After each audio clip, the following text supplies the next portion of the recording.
En este video vamos a ver lo que son las relaciones volumétrico-gravimétricas en el suelo, propiedades que nos dan características del mismo que posteriormente las podemos usar para diseñar y demás.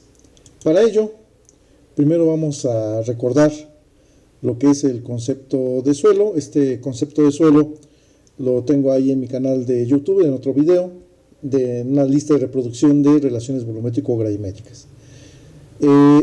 ¿Qué es el suelo? Conjunto de partículas y huecos que quedan entre ellas, producto del intemperismo, erosión y degradación química de las rocas, las cuales se pueden quedar en el sitio o pueden ser transportadas y depositadas, generando estratos de diferentes características en estado no cementado. Eso es muy importante, ¿sí? Aunque esté íntimamente unidas las partículas, las podemos disgregar por alguna manera manual o mecánica.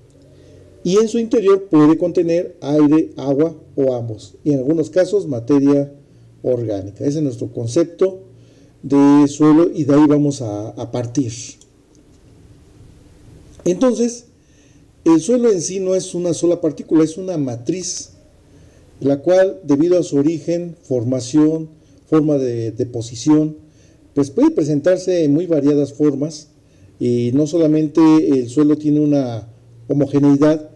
En realidad el suelo es heterogéneo en gran medida y esto genera ciertas propiedades muy diferentes de un suelo con respecto a otro, y es lo que vamos a estudiar.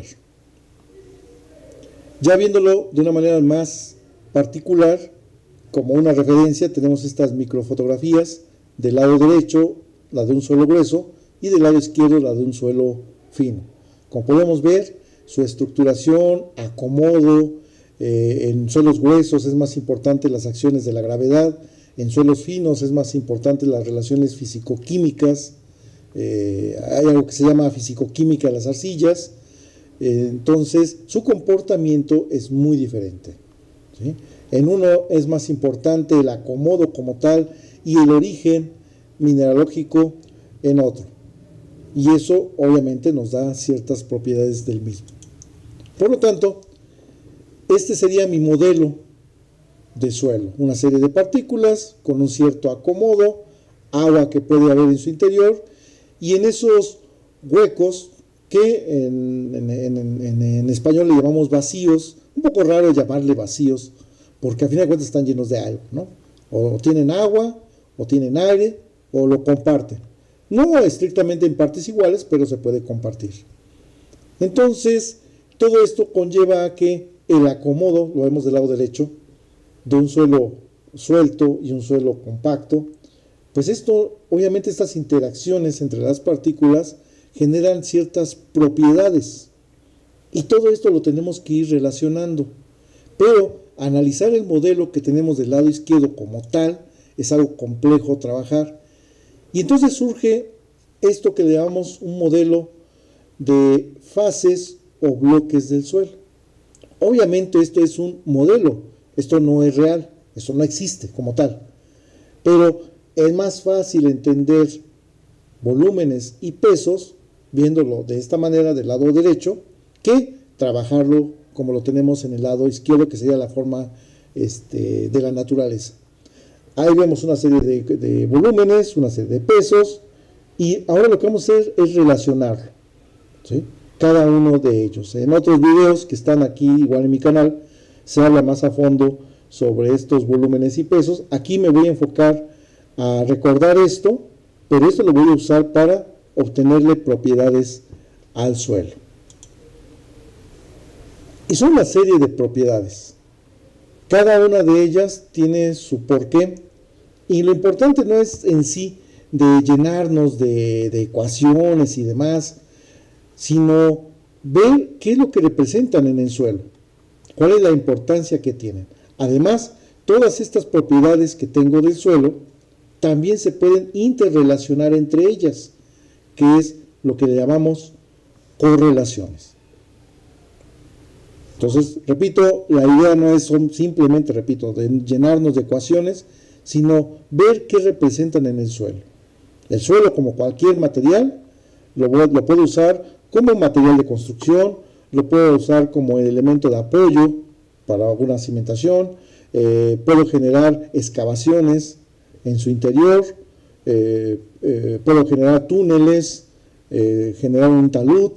Son varias las maneras en las cuales el suelo queda influenciado, y para poder trabajar con él como cualquier otro material necesito determinarle propiedades.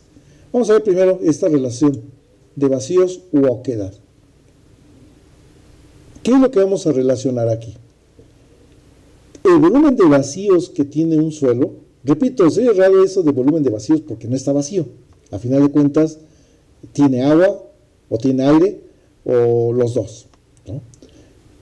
Con respecto al volumen que tenga de sólidos, es una relación entre ambos, ¿ok?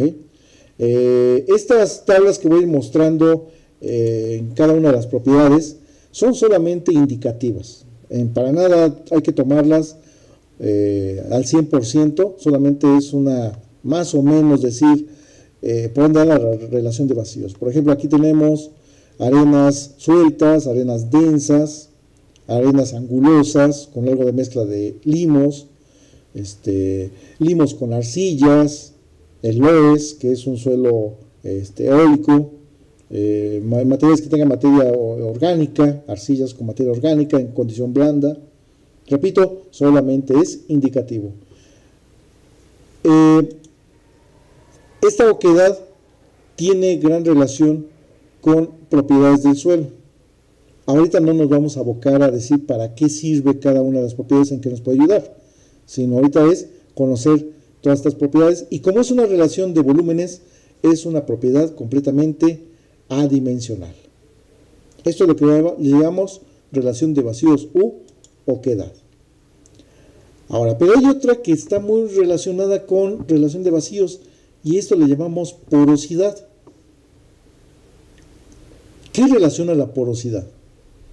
El volumen de vacíos, pero ahora lo voy a relacionar con el volumen total del suelo, no solamente con su volumen de sólidos, sino con todo el volumen, y lo expresamos como un porcentaje. No puede tomar el 0%, porque si fuera 0 la porosidad, eso quiere decir que no tendría vacíos, y entonces sería un sólido como tal, y sabemos que el suelo está formado por partículas sólidas y huecos que quedan entre ellas, entonces no puede valer 0. 100% tampoco, porque si fuera el 100%, entonces el volumen de vacíos sería igual al volumen de la muestra. Eso quiere decir que no habría partículas sólidas, entonces no sé de qué estaríamos trabajando. Entonces, mayor del 0, pero menor al 100. En esta imagen tengo valores típicos de porosidad. Esto está en decimales, si lo multiplicamos por 100 nos va a dar en porcentaje, para arcillas, limos, arenas y gravas. ¿Sí? Como vuelvo a hacer énfasis, estas tablas que voy a presentar en las otras propiedades solamente son valores indicativos, para nada sustituyen al trabajo de laboratorio. Esta es otra de las propiedades que tiene el suelo, llamada porosidad. Luego, el suelo tiene agua en algunas ocasiones en su interior y hay que valorarla, y la valoramos con una de las propiedades llamado grado de saturación. Es decir, cuánto volumen de agua tiene un suelo, pero comparado con su volumen de vacíos. Sí puede valer el 0%. ¿Cuándo vale 0? Cuando el volumen del agua no hay agua en el suelo, todo el volumen de vacíos está lleno de aire. Entonces grado de saturación 0. ¿Puede llegar al 100%? Claro que sí, cuando todo el agua ocupa el volumen de vacíos y no hay volumen de aire o fase gaseosa. ¿Puede valer más del 100? No.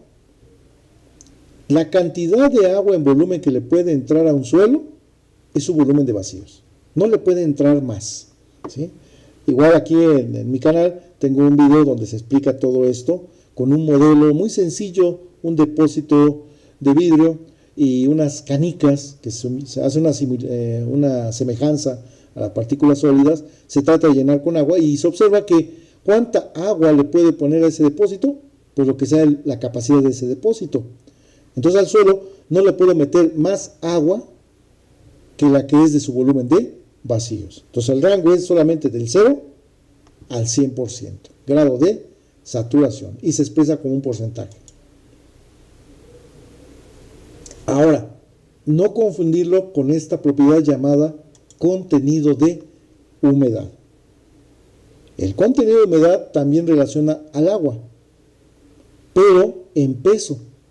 ¿Cuánto pesa el agua que tiene un suelo con respecto a lo que pesan su parte sólida? Si un suelo no tiene agua, entonces peso de agua vale 0 y el contenido de humedad sí puede valer 0. Pero hay suelos en los cuales la cantidad de agua que tiene pesa más que el propio sólido. La S es sólidos, ¿ok? No lo vayan a confundir la S con suelo. S es sólidos. Entonces, el contenido de humedad sí puede ser mayor al 100%. ¿Qué tan mayor? Hay suelos que llegan al 300, 350, 400%. Es decir, que el agua llega a pesar más de 3, 4 veces lo que pesan los sólidos. Entonces, esta propiedad que se expresa en porcentaje sí puede llegar a valer más del 100%. ¿Sí? Esto que se llama contenido de humedad, no confundirlo con grado de saturación. Entonces vean que estamos llegando a una serie de propiedades del suelo poco a poco. Hasta ahorita se ha relacionado volúmenes, la única que relacionó pesos es contenido de humedad, y ahora vamos a relacionar los dos. Ahora vamos a relacionar pesos y volúmenes. El primero va a ser peso específico de los sólidos. Cualquier peso específico relaciona peso entre volumen. Si es el peso específico de los sólidos, vamos a relacionar el peso de los sólidos con respecto al volumen de los propios sólidos. ¿Okay? Esta es una propiedad del suelo. Y esta la vamos a usar para otra propiedad que todas son importantes, ¿sí? Pero en la opinión personal, una muy importante es la densidad relativa de los sólidos. Esta es muy importante, la densidad relativa de los sólidos. ¿Por qué? Porque es la única constante del suelo. No importa en qué condición esté suelta, como la vemos en esta imagen, esté en estado natural, como la vemos en esta otra imagen, o nosotros estemos haciendo un procedimiento de compactación. En cualquiera de esos casos, la cantidad de sólidos que tiene el suelo no cambia. Entonces, si no cambia la cantidad de sólidos, su volumen es el mismo y su peso es el mismo. Entonces, la densidad de sólidos, repito, es una propiedad constante del suelo. Por eso, su procedimiento para obtenerlo en el laboratorio tiene una gran particularidad sobre control de volúmenes para determinarla, por su gran importancia, y se usa para muchas cosas. Repito, ahorita la finalidad no es en sí hablar de su uso, más adelante en avance de otros temas de mecánica de suelos y de geotécnicas se va a emplear. Ahorita lo importante es qué representa esta propiedad.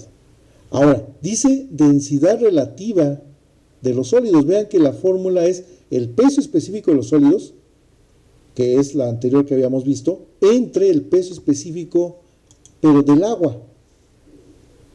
Esta agua tiene una característica, es un agua normalizada. ¿Cuándo decimos que está normalizada? Y bueno, puede valer 1 gramo sobre centímetro, depende de las unidades, ¿no? 1 gramo sobre centímetro cúbico, nada más es una referencia. Temperatura de 4 grados centígrados y la presión a la que está sometida de una atmósfera. En el laboratorio deberíamos hacerlo así, pero como no se puede, pues lo hacemos en otras condiciones de presión y temperatura. Y después aplicamos un factor de corrección para convertirla a normalizada. Por ejemplo, esta tabla me permite obtener ese factor. Vean que para 4 grados centígrados el factor es unitario. Pero si estuviera trabajando en el laboratorio, no sé, con agua a 16 grados centígrados, bueno, me voy del lado izquierdo a 10 grados, busco el 6 para tener el 16 y veo que le aplico un factor de 0.9990. O si el agua estuviera, no sé, en el laboratorio a 21 grados, me voy del lado izquierdo a 20 grados, busco el 1, 21, y el factor por aplicar es 0.9980. Ahorita no voy a igual a explicar mucho sobre cómo se obtiene esto en laboratorio y demás, simplemente podemos hacer la prueba a una cierta temperatura y convertirla al agua normalizada. Muy bien, entonces, ¿ahora qué vamos a hacer? Vamos a ir desglosando poco a poco esta ecuación.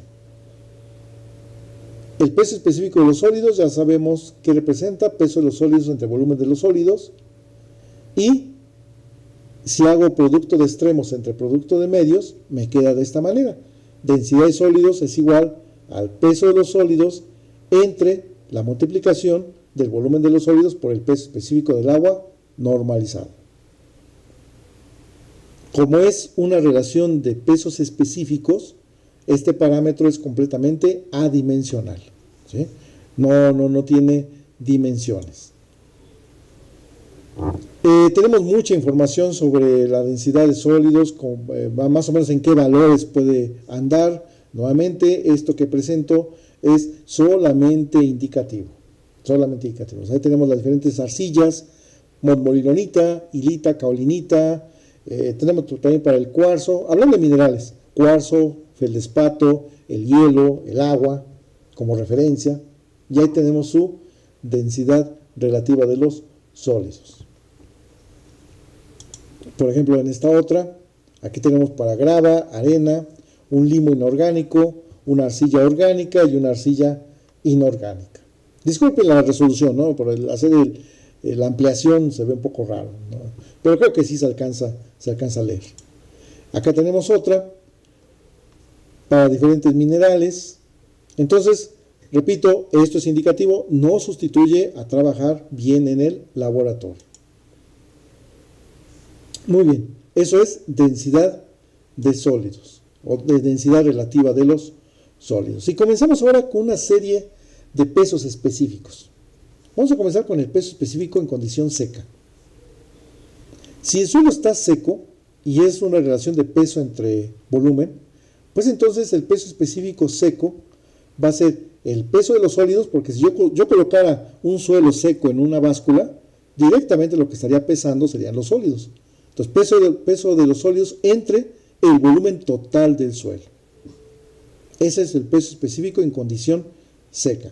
Puede ser que un suelo estuviera seco en condición natural, ¿ok? Puede ser. Esto igual son valores indicativos para arcillas, limos, arenas y gravas. Esto está en kilonewton sobre metro cúbico. Si lo queremos en toneladas sobre metro cúbico, simplemente lo dividimos esto entre 9.81. Acá igual tenemos otra tabla. Aquí lo que trabajaríamos sería la primera columna. La otra columna después mencionaríamos a qué se refiere. La que es el peso específico. Otros le llaman peso volumétrico, ¿eh? Está bien cualquiera de los dos. Yo, en lo personal no le veo ningún problema decirle peso específico que peso volumétrico. Veo la primera columna, esa corresponde a un suelo seco, para arenas, limos, arcillas. Hasta abajo viene, por ejemplo, la bentonita, ¿sí? Entonces, esa es una de las propiedades. Pero el suelo, pues no solamente puede estar seco, puede tener agua en su interior. Pero esa agua tal vez no llene todos sus huecos. Y entonces encontramos ahora un peso específico en condición parcialmente saturado.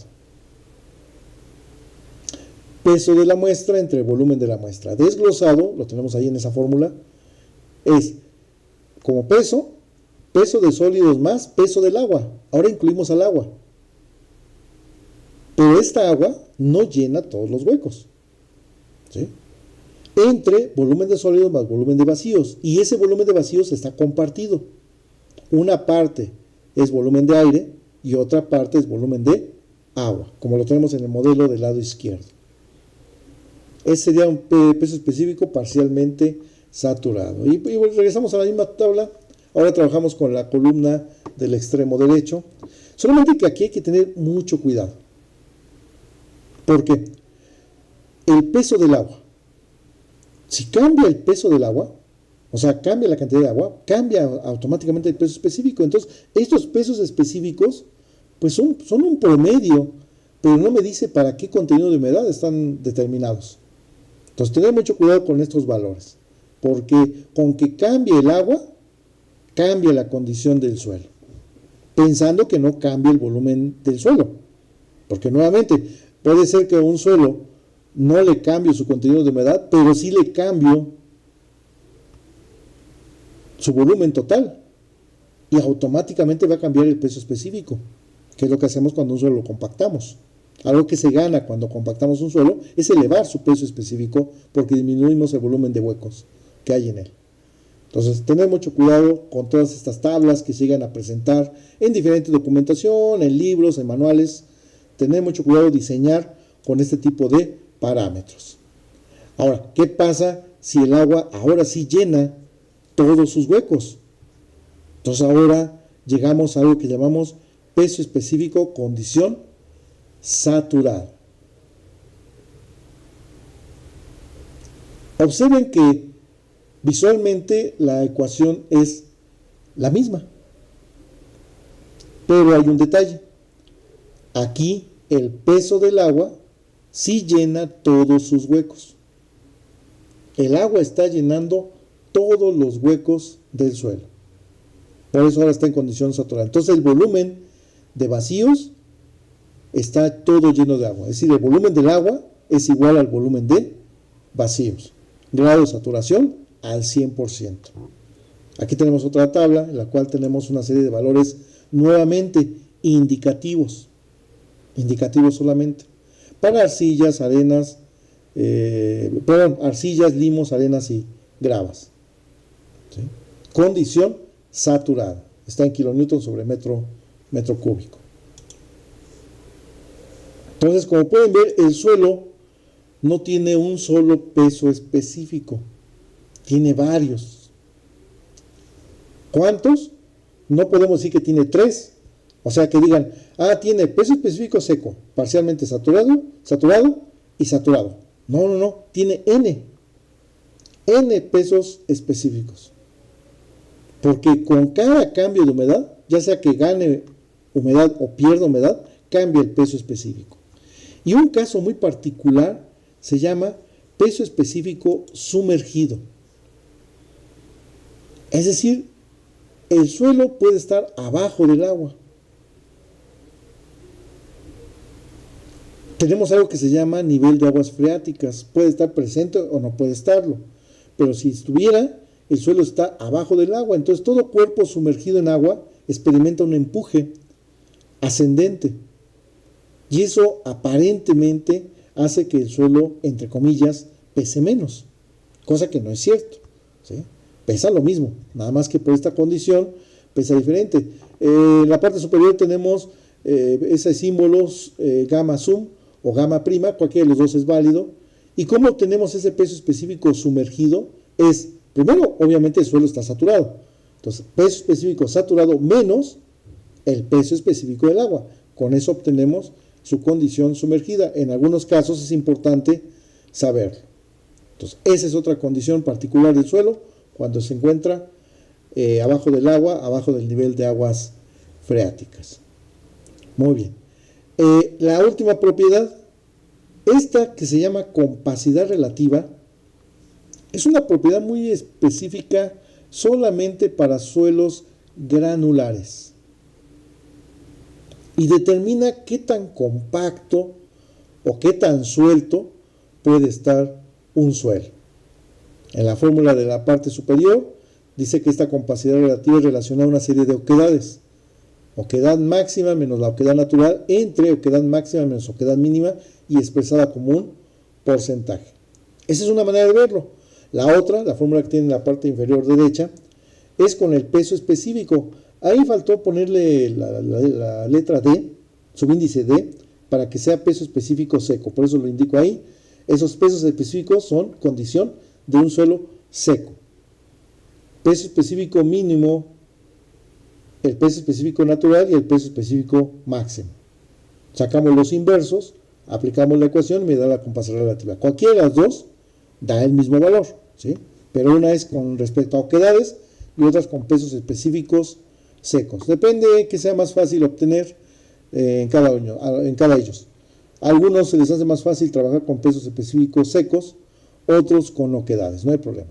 Aquí lo importante es que la oquedad máxima y la oquedad mínima tienen valores fijos. Son mis parámetros, son mis fronteras. Un suelo tiene una oquedad máxima en el estado más suelto. Un suelo tiene una oquedad mínima en el estado más compacto. Igual acá en los pesos específicos. El peso específico mínimo se obtiene cuando el suelo está más suelto y el peso específico máximo se obtiene cuando el suelo está más denso, más compacto.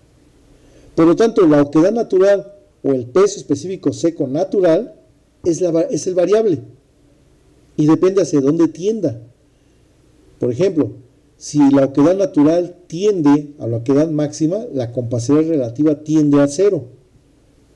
Por otro lado, si la oquedad natural tiende a la oquedad mínima, entonces la compacidad relativa tiende al 100. Lo mismo lo podemos hacer referencia en la compacidad relativa con los pesos específicos secos. Si el peso específico natural tiende al peso específico mínimo, el suelo, su compacidad relativa tiende a 0. Pero si el peso específico seco natural tiende al peso específico máximo seco, entonces la compacidad relativa tiende al 100%. Entonces con esto puedo ver qué tan suelto o qué tan compacto está un suelo. Si mi compacidad relativa tiende al 0, tiende a un suelo suelto. Si mi compacidad relativa tiende al 100%, tiende a un suelo compacto. Esto se usa mucho en terracerías, esta manera de trabajar con compacidad relativa. Otra manera de trabajar es con grado de compactación. Pero es otro tema que lo podríamos ver posteriormente. Entonces, esto es lo que llamamos compacidad relativa. Entonces ya tenemos toda una serie de fórmulas que me dan una serie de propiedades del suelo. Pero todo esto lo puedo relacionar y de ahí surgen otra serie de muchas fórmulas llamadas correlaciones. Entonces, ¿qué es una correlación? Son fórmulas que permiten a partir de ciertas propiedades del suelo, ahí tenemos varias propiedades, las que acabamos de ver todas son propiedades, que con esas propiedades yo puedo determinar otras propiedades del suelo. O sea, se interrelacionan entre ellas.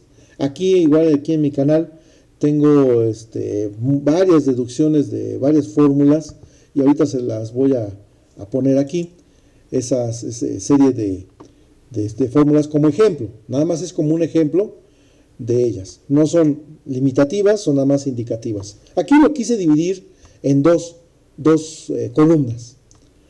Del lado izquierdo, con una cierta nomenclatura que se usa mucho en libros, sobre todo que no son en español, y del lado derecho, la nomenclatura más común que usamos en nuestro país, en México. Son las mismas fórmulas, están relacionadas de forma lineal todas, nada más que, repito, puse en la nomenclatura que más usamos en nuestro país, la del lado derecho, y del lado izquierdo, las fórmulas que vienen en muchos libros, no estrictamente decir que en inglés, sino de otros países que manejan ese tipo de nomenclatura, pero a final de cuentas es lo mismo. Entonces, observen cómo, si yo conozco ciertas propiedades del suelo, puedo conocer otras. Por ejemplo, numeradas de arriba hacia abajo, la cuarta fórmula me dice que si yo despejara el grado de saturación que está del lado izquierdo, la oquedad ¿a qué sería igual? A densidad de sólidos por contenido de humedad entre el grado de saturación. Eso me da la oquedad. En la primera fórmula hasta arriba, si yo conozco la relación de vacíos y aplico esa ecuación, directamente puedo conocer la porosidad. Y así, toda una serie de fórmulas. La última, que tenemos hasta la parte inferior, si yo conozco el peso específico del agua, la densidad de sólidos y la porosidad, puedo conocer el peso específico seco. Se usa para muchas cosas. Una es ahorrar tiempo de cálculo, otra es también ahorrar tiempo de laboratorio, es decir, no tener como necesidad determinar todas las propiedades para poder hacer mis cálculos, sino yo con unas cuantas propiedades del suelo puedo deducir las demás propiedades. Eso me ahorra tiempo, también me ahorra obviamente costo, porque trabajar en el laboratorio, toda prueba de laboratorio tiene un costo. y también el tiempo de cálculo. Para eso sirven eso que se llaman correlaciones. Los invito a ver los otros videos que tengo aquí en mi canal, donde está la deducción. Estas fórmulas no surgieron de la nada, o sea, hay deducción para llegar a todas ellas. Vean esos videos para que observen cómo se hace la deducción de cada una de ellas. Y eso es a lo que nosotros le llamamos relaciones volumétrico-gravimétricas, que es un tema muy importante, que nos va a dar un mundo de fórmulas, pero lo importante, repito, no es llenarnos de fórmulas, sino con todas ellas, qué podemos trabajar, qué podemos obtener y qué podemos calcular. Tal vez en este curso de Mecánica de Suelos 1 todavía no lleguemos a aplicarlas al 100%, pero con siguientes cursos de Mecánica de Suelos, ya aplicada lo que es la mecánica de suelos aplicada ya a la geotecnia, podamos deducir toda una serie de propiedades, y una parte de ellas se pueden obtener también en campo, pero gran parte de ellas se obtienen en el laboratorio. Y la idea de las correlaciones es optimizar tiempos de cálculo y tiempos de laboratorio, que conlleva también a condiciones de costos.